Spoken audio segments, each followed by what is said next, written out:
Hello, আসসালামু আলাইকুম। তো এখন ফেসবুক খুললেই দেখা যায় গিবলিং স্টুডিওর কিছু ছবিগুলা যেগুলা মানুষ এখন এডিট করতেছে। তো আমি এখন দেখাবো কিভাবে এইটাকে এডিট করা যায়। তো এর জন্য আমাদের এই এআইটার দরকার হবে। আর এখানটায় সত্যি কথা বলতে আমার কোনো সেরকম ছবি নাই। কারণ হচ্ছে গিয়ে আমি ছবি তুলি না, আমার সব স্ক্রিনশট। কারণ একটা জিনিস বানাবো বললে হাজার, হাজার স্ক্রিনশট কমপক্ষে রেখে দিছি আমার গ্যালারিতে। তো যাই হোক এখন এর ভিতর দিয়ে আমার ৫-৬ বছর আগের ছবি ছাড়া পাওয়া যাবে না। তো এখন আমি নিজের মন মতো একটা ছবি চয়েস করতেছি।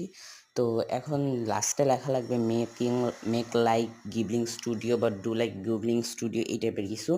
তো এইটা লিখলে তোমরা দেখবে তোমাদের ছবিটা প্রায় কমপ্লিট হয়ে আসবে। এরকম নিচে অপশন দিবে, তার ভিতরে থাকতে পারে ১ টা দিতে পারে, ২ টা দিতে পারে। এটা তাদের ব্যাপার।